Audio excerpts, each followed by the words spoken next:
네, 여러분. 강의 두 번째 시작하도록 하겠습니다. 인문학과 신학 강의 2-2 강의의 제목은 최초의 신학자라고 하는 제목으로 설명을 드리도록 하겠습니다.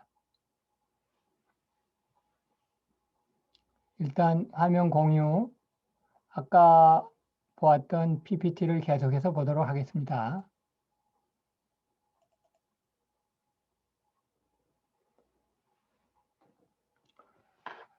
원래 이 두 번째 시간에는 로고스의 역사성이라고 하는 제목으로 설명을 좀 해줄까 싶었는데 생각해 보니까 이 로고스의 역사성에 대해서는 나 말고도 여러분들에게 얘기해 주실 교수님들이 많으세요. 뭐 조지신학 교수님, 또 신약신학 파트의 교수님들이 로고스의 역사성에 대해서는 얼마든지 강의를 해 주실 수 있어요. 그런데 그 최초의 신학자라고 하는 제목과 관련해서 지금 요한복음의 중요성, 그리고 사도 요한의 신학적인 성격, 공로, 이런 것들에 대해서는 얘기해 줄 수 있는 교수님이 그렇게 흔치 않아요. 그래서 여러분들이 내가 이 부분을 오늘 이 두 번째 시간에 얘기하도록 하려고 합니다. 우리 PPT에서 아까 여러분들이 보셨던 PPT인데, 자, 여기 보시면 사도 요한이 말이죠. 최초의 신학자인데 우리가 알기로는 사랑의 사도이다. 이 부분을 좀 설명을 드릴게요. 여러분들 잘 아시는 대로 사도 요한은 사랑의 사도예요. 왜냐하면 사랑과 관련된 성경 말씀을 많이 하셨잖아요. 요한복음 3장 16절. 하나님이 세상을 이처럼 사랑하사 독생자를 주셨으니, 거기에 또 사랑 단어가 나오고, 또 요한일서 같은 경우에는 하나님은 사랑이심이라 서로 사랑하라, 이런 얘기들이 참 주옥 같은 성경 구절들이 많이 나와서 사도 요한을 사랑의 사도라고 하는데, 사실은 사도 요한이 신학적으로 볼 때에는 최초의 신학자가 되는 것입니다. 왜 그런가?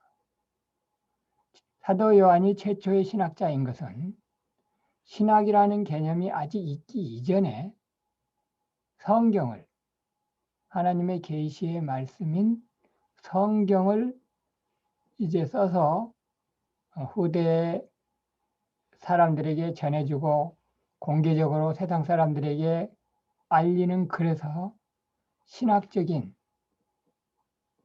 원리가 들어오기 때문이에요. 그 신학적인 원리가 무엇이냐라고 하는 것은 아까 앞 시간에 얘기를 했지만 예수 그리스도를 하나님으로 보고 성경을 이해하는 그런 태도예요. 신앙생활을 할 때 예수 그리스도를 하나님으로 보고 삼위일체적인 관점에서 생각을 정리하고 또한 신앙생활을 하는 자세, 그것이 바로 신학인 것입니다. 그런 자세를 최초로 펼친 사람이 사도 요한인 거죠. 사도 요한의 그런 자세에 힘입어서 이제 사도 바울도 물론 교리서신을 많이 쓴 바가 있고 신학적인 중요한 주제들을 또 언급을 하기도 했습니다만, 사도 바울 이전에 최초의 신학자는 사도 요한이다 라고 하는 설명을 좀 드리도록 하겠습니다.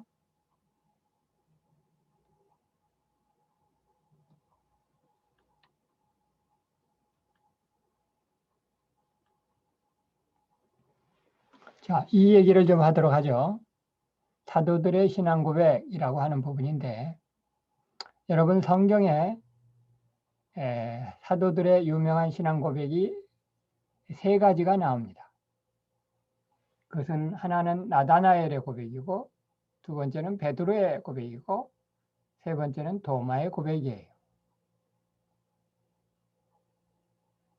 나다나엘의 고백은 예수님의 사역 초창기 때 있었던 신앙 고백이고, 예수님께서 제자들을 처음으로 부르실 때 그 제자의 포함이 되면서, 제자들의 무리에 포함이 되면서 나다나엘이 했던 고백이에요. 뭐라고 했냐면 예수님을 가리켜서 이스라엘의 임금이라고 고백하고, 랍비어, 예수님을 주님이라고 호칭하지 않고 랍비어 이렇게 호칭하면서 하나님의 아들이라고 고백하는 내용이에요. 그때만 하더라도 나다나엘은 랍비라는 호칭이 굉장히 존경스러운 호칭이고 좋은 호칭인 줄 알았죠. 그러나 그로부터 2, 3년 정도 후에 베드로가 하는 고백은 랍비가 아니라 주님이라고 고백하고 그리스도시라고 고백하고, 그리스도는 메시아예요. 메시아는 히브리어고 헬라어, 그 당시에 전 세계의 통용어였던 헬라어, 그리스어로는 메시아가 그리스도예요. 예수님이 주님이시고 메시아이십니다. 이스라엘 유대인들이 그렇게나 기다리고 기다려왔던 메시아가 바로 당신이시로군요.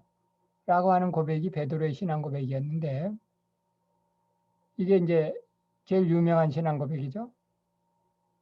마태복음 16장 16절. 외우기도 쉽죠. 16이 두 번 있으니까. 그래서 베드로가 이 신앙 고백을 잘해가지고 이제 예수님께로부터 칭찬을 받잖아요. 바요나 시몬아 내가 복이 있도다. 이를 알게 하시는 이는 혈육이 아니요 하늘에 계신 하나님이시다. 그러면서 이제 베드로에게 수제자, 수석되는 제자의 그 권리를 부여하신 그런 사건이 있었는데, 그때만 하더라도 베드로가 예수님을 가리켜서 고백한 것은 하나님의 아들이에요. 하나님이라고 하는 고백은 베드로도 그렇고 다른 제자들도 그렇고 예수님 살아계실 때는 고백을 못해요. 살아계신 하나님, 하나님의 아들이 당신이십니다. 라고 하는 거죠. 그런데 이제 예수님 죽으셨다가 부활하신 이후에 도마를 만나셨을 때 도마가 예수님께 대하여 신앙 고백을 하는데, 그때 뭐라고 고백하느냐면 나의 주, 나의 하나님 이렇게 고백을 하죠. 그래서 여러분들 이 세 고백 중에서 어떤 고백이 제일 진합니까? 도마의 고백이 제일 진하죠. 나의 주님으로 고백하고 나의 하나님으로 고백하고, 하나님의 아들 정도가 아니라 하나님이라고 고백하는 이 고백은 예수님 살아계실 때에는 그 누구도 하지 못했던 고백이에요. 기껏해야 베드로가 한 신앙 고백, 하나님의 아들, 메시아 이 정도 고백이었는데, 더 진한 고백이 예수님 부활하신 후에 있게 되었고, 그때 도마가 이 고백을 할 때 그 자리에 사도 요한이 있었어요? 없었어요? 있었죠. 사도 요한도 있었죠.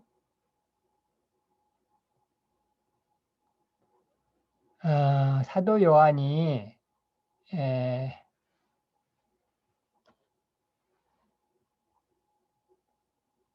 사도 요한이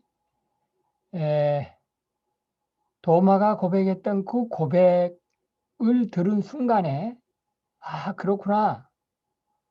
과연 예수님은, 나의 형님 예수님은 그냥 메시아이신 정도로만 알았는데, 메시아 하나님의 아들 정도가 아니라 정말 하나님이시로구나 라고 하는 것을 도마의 고백 때 알고 나서, 그러고도 한참 후에 그러니까 이때만 하더라도 한 30세 절 무렵이니까 그로부터 60년 정도 이후에, 다른 사도들은 다 죽은 이후에, 순교한 이후에 사도 요한 혼자 남아서 마지막으로 이제 요한복음을 쓸 때, 그가 60년 동안 간직했던 그 신앙, 예수님 살아계셨을 때는 고백하지 못했지만 정말 본인이 느꼈던 그 고백을 요한복음이라고 하는 성경을 통해서 공개적으로 쓰는 거예요. 그리고 그 책이 요한복음이죠. 그래서 요한복음이 예수님을 하나님으로, 그냥 메시아의 정도가 아니라 하나님으로 고백하는 거니까 이게 신학이라고 하는 것이면 사람이 어떻게 하나님이에요? 이거는 보통 인간의 생각으로는 알 수가 도저히 그거는 함께 고백이 되는 게 아니잖아요. 자, 그래서 이제 이 요한복음의 중요성이 엄청나지는 건데요. 여기 보면 사도 요한은 이때로부터 60년 이후에 요한복음을 썼고, 그러니까 사도 요한이 다른 사도들은 다 죽었는데 순교당했는데 사도 요한만 순교를 당하지 않은 이유가 있어요. 그 이유가 한 몇 가지 이유가 있는데 그 중에 제일 큰 이유는 뭐냐면 살아남아서 결국은 이 예수님께서 그 메시아이신 정도가 아니라 로고스이신 정도가 아니라 하나님이시라고 하는 태초부터 계셨고 그리고 지금도 여전히 존재하고 계신 그런 하나님이시라는 사실을 결국 쓰는 거. 그게 사도 요한의 그게 사명이었던 거죠. 그래서 그 사명을 완수한 게 그 요한복음을 쓴 거예요. 자, 여러분 이 점을 아셔야 돼요. 예수님이 이 땅에 오셨잖아요. 예수님이 이 땅에 오신 것은 우리가 흔히 이제 세상 말로 성탄절이라고 하는데 말씀이 육신이 되어서 하나님께서 인간의 몸을 입으시고 이 땅에 오신 그게 이제 성탄절이잖아요. 그러면 그게 이제 지금으로부터 한 2000년쯤 전에 있었던 일인데 그 2000년 전에 그 일이 있기 이전에는 예수님이 존재하지 않으셨느냐? 그 이전에도 예수님이 존재하셨다.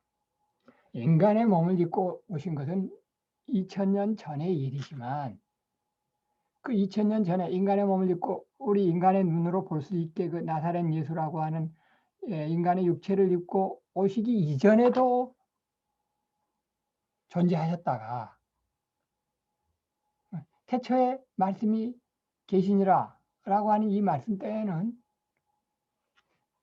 사람들이 그 태초에 계셨던 말씀이 눈에 보이는 게 아니에요. 인간의 몸을 입은 뒤에야 예수님을 보고서 이제 하나님을 봤다고 말할 수 있게 되는데 그러나 그 이전에도 예수님은 계셨다고. 그게 선제예요. 그리고 그 선제의 얘기를 쓰면서 요한복음 1장 1절에서 선제의 얘기를 쓰면서 결국은 예수님이 하나님이시다라고 하는 신학적인 신학 용어가 나오고 신학적인 고백이 나오고 그렇게 해서 요한복음을 쓰면서 결국은 이 세상에 살아남은 순교하지 않고 살아남은 요한복음의 사명이 완수되는 거죠. 그리고 나서 이제 요한복음 쓰고 요한계시록 쓰고 이제 그리고 나서 이제 죽잖아요. 그래서 요한복음이 굉장히 중요해요, 여러분.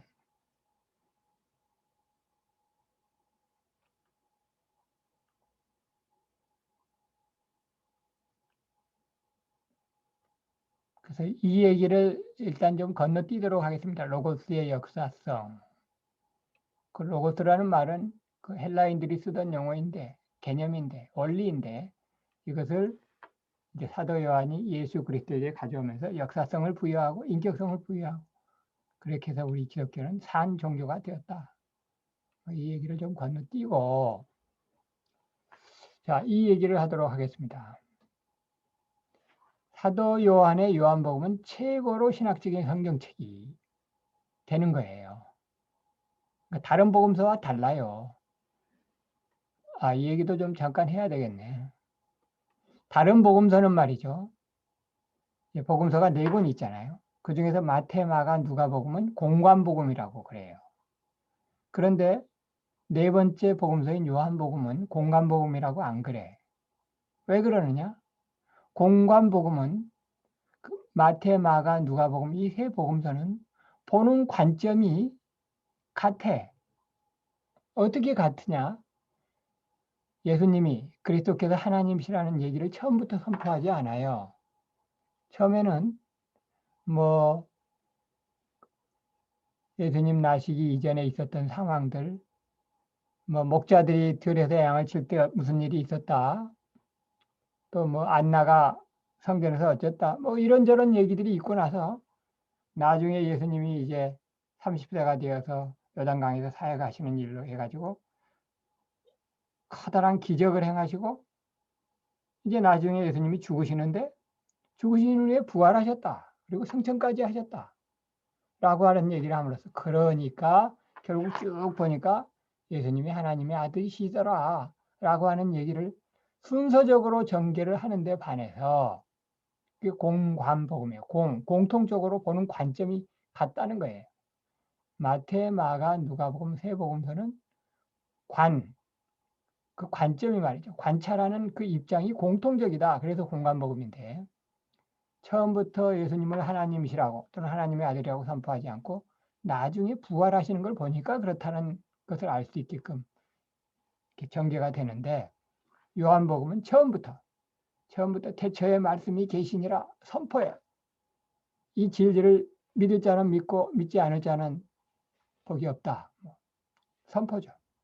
태초에 말씀이 계셨는데 헬라인들이 그렇게나 숭상에 맞지 않던 그 로고스의 개념이 태초부터 사실은 인격적인 존재로 계시 오다가 우리 눈에는 안 보이지만 태초부터 계시 오다가 어느 순간에 아브라함의 후손으로 인간의 몸을 입고 이 땅에 오셨는데 그분의 이름이 나사렛 예수셨는데 그분이 사실은 우리 형님인데 근데 그분이 사실은 하나님이셨다. 태초부터 계셨다.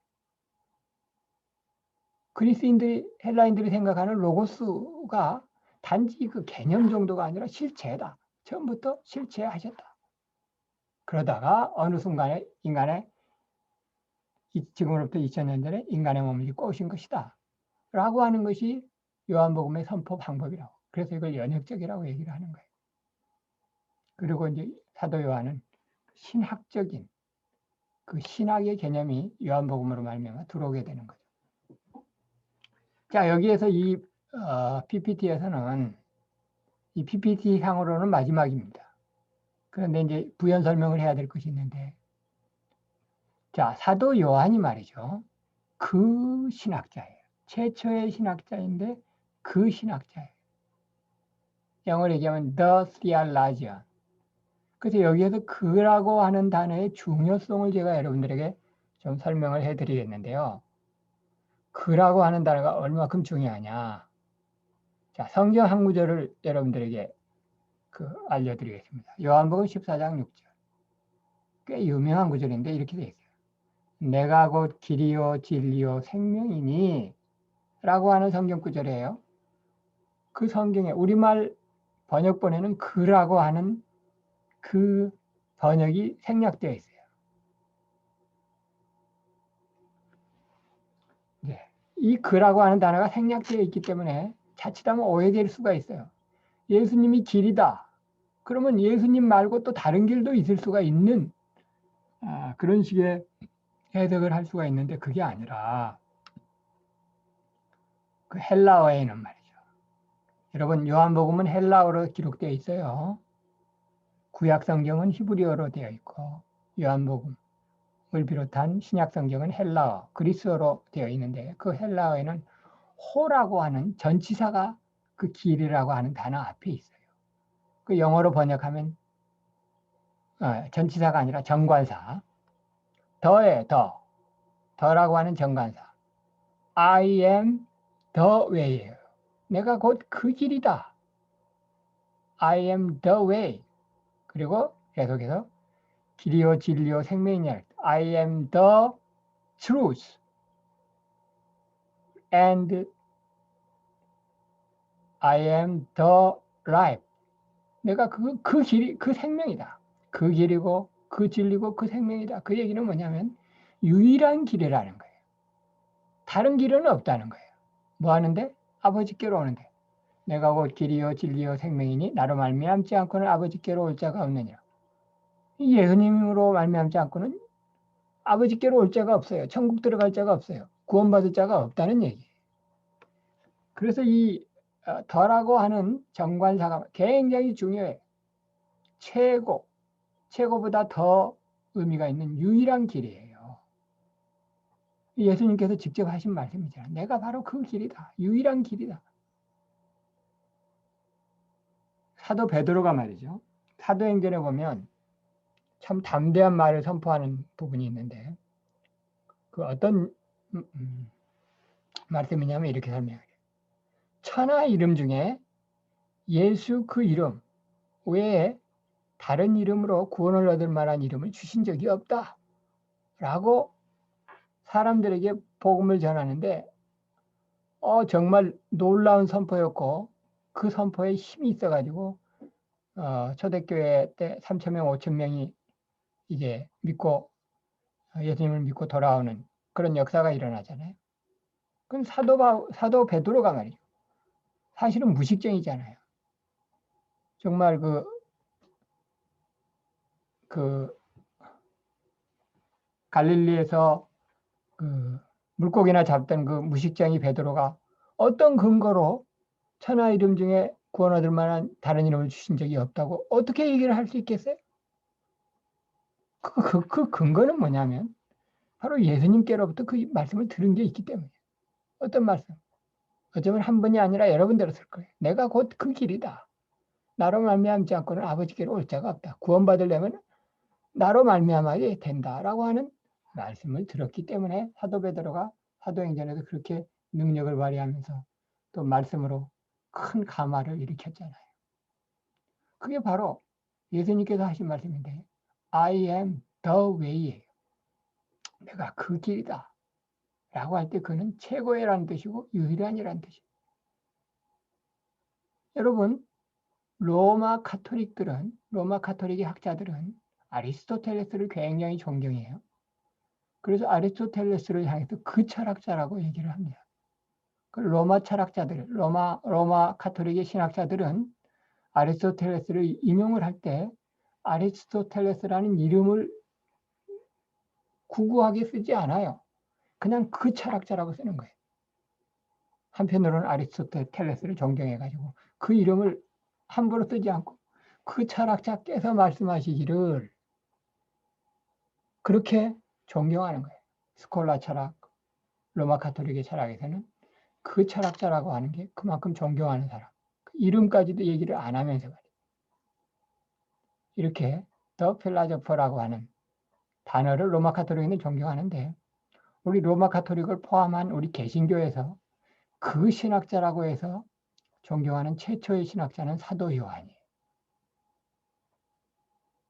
그런데 사도 요한 이후에 두 번째로 그 신학자라고 하는 호칭을 받은 사람이 있는데 그 사람이 이제 나지안주스 그레고리인데 나지안주스 그레고리는 이 사람에 대한 얘기는 조금 있다가 여러분들이 더 고급 학년이 되면 하게 되는데 그 전에 먼저 해야 될 게 그 신학자라는 호칭하고 그 요한복음에서 사용되는 그 제자라는 호칭하고를 좀 연결해서 제가 이 설명을 좀 먼저 할게요. 무슨 얘기냐? 후대의 사도 요한이 기독교인들에 의해서 그 신학자 또는 최초의 신학자라는 호칭으로 불림을 받는데 사도 요한은 자기의 신학적인 서적인 요한복음에서 자기를 뭐라고 표현하냐면 그 제자라고 표현을 해요. 자, 이 얘기가 무슨 얘기냐? 여러분들이 요한복음을 보시면 굉장히 요한복음을 알고 보시면 굉장히 재밌어요. 여러분 요한복음을 아주 그냥 한 절 한 절 정말 정독해서 보신 적이 있으신지 모르겠는데 그럴 기회가 있기를 바라겠어요. 권면을 드립니다. 교회에서도 그 성도들에게 제자 훈련을 시킨다든가 성경 공부를 본격적으로 시킬 때 제일 좋고 중요한 성경책이 요한복음이에요. 왜냐하면 지금 그 사도 요한의 그 정신, 예수님을 하나님으로 고백하는 그 정신이 들어가 있기 때문이기도 하고, 맨 뒤에 가면 도마의 고백처럼 예수님을 나의 주, 나의 하나님으로 고백하는 그 고백을 그 성경 공부를 하다가 같이 따라서 고백하게 하는, 예수님 영접하게 하는 아주 좋은 성경책이기 때문에 요한복음이에요. 자, 그런데 그 요한복음을 더 재밌게 보시려면 그 요한이라고 하는 사람이 예수님의 이종 사촌이었다 라고 하는 것을 아는 것과 함께 사도 요한이 자기를 그 요한복음이라고 하는 복음서에서 뭐라고 표현하느냐라고 하는 걸 아시면 더 재밌는데, 자기는 뭐라고 표현하는고 하니 제가 여러분들에게 질문을 드려야만 여러분 중에 어떤 학생인지 그걸 아는가 제가 파악을 하면은 더 시간적인 여유를 가지고 하면은 더 좋을 수도 있는데, 지금 여기 답을 써놨습니다. 시간을 좀 세이브하기 위해서 답을 여기다 써놨는데, 사도 요한은 자기가 쓴 복음서에서 자기 자신을 표현할 때 예수께서 사랑하시는 제자라고 표현을 합니다. 자기의 친구인 안드레가 어떻게 했다? 안드레가 오병이어의 기적 얘기할 때 안드레가 그 소년 하나를 데리고 왔다. 그리고 도시락을 내놓았다. 뭐 이렇게 표현하고, 베드로가 어떻게 했다 할 때는 베드로가 어떻게 했다 또는 게바가 어떻게 했다 이렇게 설명을 쓰는데, 자기 자신이 관련된 부분에서는 뭐라고 표현하냐면 요한이 이렇게 표현 안 해요. 바로 예수께서 사랑하시는 제자가 어떻게 했다 이렇게 쓴다고요. 여러분, 요한복음에서 요한이라는 단어가 나오면 그거는 사도 요한을 가리키는 것이 아니라 세례 요한을 가르쳐요. 아시겠죠? 세례 요한하고 사도 요한하고는 다르죠. 혹시 모르는 학생이 학부생들 중에는 있을 수도 있겠는데, 세례 요한은 광야에서 외치는 예수님의 길을 예비한 자이고, 사도 요한은 예수님의 말하자면 이종 사촌 동생으로서 예수님의 제자였는데 요한복음을 쓴 사람이에요. 베드로하고 한 팀을 이뤄서 2인 1조로 움직였죠. 자, 그래서 이거 예수께서 자기가 쓴 글에서 자기를 가리켜서 예수께서 사랑하시는 제자라고 썼다. 어떻게 보면 굉장히 담대하지 않아요? 다른 제자들이 좀 질투했을 것도 같은데 아마 다른 제자들도 그거를 인정한 것 같아요. 물론 예수님의 입장에서는 12제자 다 사랑하시죠. 심지어 가룟 유다까지도 뭐 사랑을 하셨다고 얘기를 할 수 있는데, 다른 제자 다 사랑하셨지만 사도 요한 자신은 예수께서 가장 사랑하시는 제자가 자기다 이렇게 표현을 썼고 그렇게 믿었어요. 그리고 다른 제자들도 그렇게 생각을 했던 것 같은 그 증거들이 성경에 사실은 나오는데, 가령 베드로가 말이죠. 예수님께 질문하고 싶은 거 있으면 사도 요한을 통해서 질문하게 했어요. 가령 보면 이런 것들도 있죠. 그 예수님을 팔 제자가 누구입니까? 라고 하는 걸 물어보게 할 때, 이것도 이제 요한복음에 나오는 기사 중에 있는데, 베드로가 이 눈짓인가요? 고갯짓을 해가지고 그 예수님 팔 제자가 누구인지 한번 좀 예수님께 물어봐 라고 사도 요한에게 표시를 합니다. 그런 내용도 성경에 나오고, 그리고 또 이제 요한복음 끝부분에 가서는 예수님께서 베드로에게 너는 앞으로 십자가에 못 박혀 죽을 것이다. 거꾸로 못 박혀 죽을 것이다. 라고 하는 내용의 의미가 담긴 말씀을 전하시는데, 사람들이 너를 띄어서 매고 어쩌고저쩌고 이런 부분이 있어요. 그럴 때 베드로가 궁금해가지고, 그러면 이 사람은 어떻게 되겠습니까? 제일 궁금한 게 사도 요한이 자기랑 같이 한 팀을 달아서 2인 1조로 움직이던 사도 요한이 그러면 자기는 십자가에 못 박아 죽으면 사도 요한은 어떻게 됩니까? 라고 하는 것이 궁금해서 물어보는 장면이 있잖아요. 그것도 예수님께서 가장 사랑하시는 제자니까 사도 요한은 어떻게 될까? 이렇게 물어보잖아요. 그게 이제 요한복음 뒷부분에 나오는데, 하여튼 요한이 자기를 가리켜서 예수께서 사랑하시는 제자라고 쓰다가 여러 군데 나와요. 요한복음은. 그러다가 어느 시점서부터는 뭐라고 나오냐면 그냥 그 제자라고 나와. 그 제자. 중간에 한번 예수께서 사랑하시는 그 제자라고 하는 표현이 나오고 그 다음부터는 계속해서 그 제자, 그 제자. 그 제자가 되겠다. 그 제자. 자, 그래서 지금 그 신학자라는 이 단어와 그 제자라는 단어를 지금 같이 제가 오버랩해서 제가 얘기를 하는 겁니다.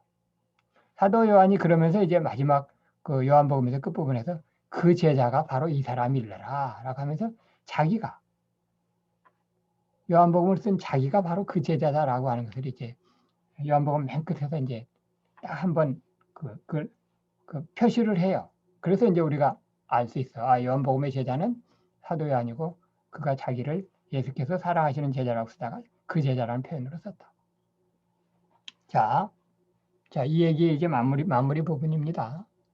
그래서 사도 요한이 말이 최초의 신학자인 사도 요한이 자기를 가리켜서 그 제자라고 썼는데 후대의 기독교인들은 특별히 신학을 하는 사람들은 요한복음을 그 제자에서 그 신학자로 고쳐 부르는 것입니다. 최초의 신학자이고 그 신학자.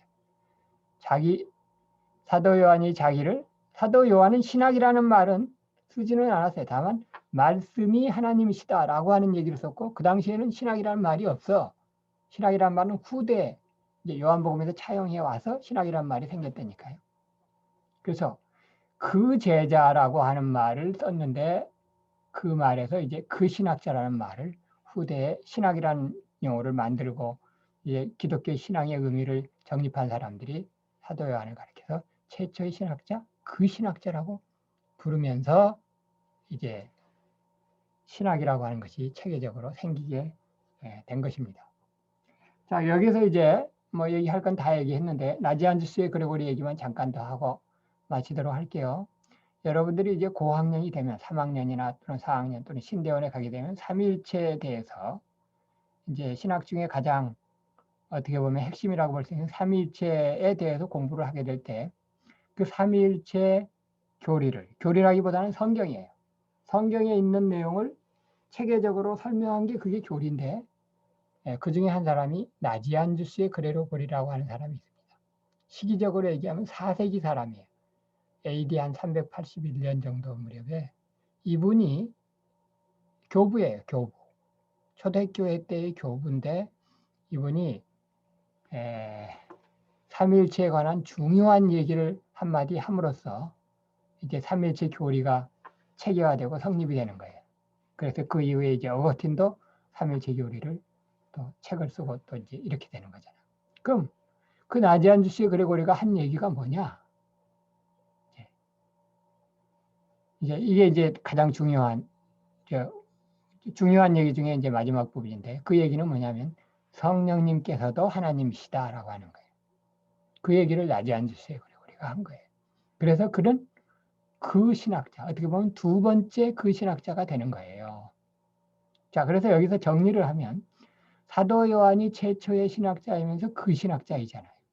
그리고 그렇게 된 이유는 뭐냐면 성자 하나님을 성자 예수 그리스도를 하나님이라고 공공연하게 얘기를 했기 때문에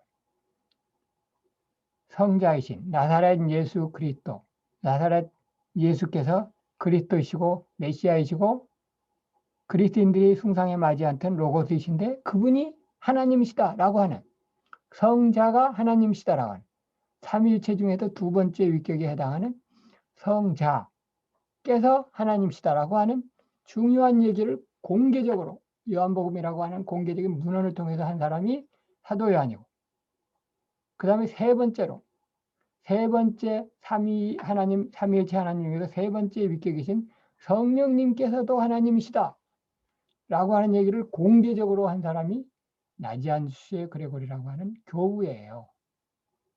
그래서 제2위격이 하나님이시다라고 하는 얘기를 한 사도 요한이 최초의 신학자, 그 신학자가 되는 거고 성령님께서도 하나님이시다라고 하는 얘기를 한 나지안주스의 그레고리가 두 번째 신학자이면서 그 신학자라는 호칭으로 불리우게 되는 것입니다. 이제 그 이후에는 이제 그 신학자라는 호칭을 받는 사람들이 이제 뭐 어거틴이라든가 로마 카톨릭에서는 뭐 토마스 아퀴나스라든가 이렇게 표현을 하는데 뭐 네 번째 신학자들의 경우에는 그냥 그 이름을 부르는데 예, 사도 요한이나 나지안주스의 그레고리 같은 첫 번째, 두 번째 같은 경우에는 특별히 삼위일체와 관련해서 중요한 신학의 기틀을 만든 사람들이기 때문에 이들을 지금도 여전히 그 신학자라고 부르는 것입니다. 여러분 혹시 참고로 제가 얘기를 하는 중에 성경에 성령님을 하나님이라고 표현한 구절이 없나요? 이런 그 질문이 들어올 수 있을 것 같아서 제가 얘기를 하면 성경에 단도직입적으로 성령을 하나님이라고 표현한 구절은 성경에 없어요. 예수님을 또는 그리스도를 아들을 하나님이라고 호칭한 성경 구절은 몇 군데 있어요. 많지는 않지만. 근데 성령님을 하나님이라고 단도직입적으로 얘기한 구절은 성경에 없어요.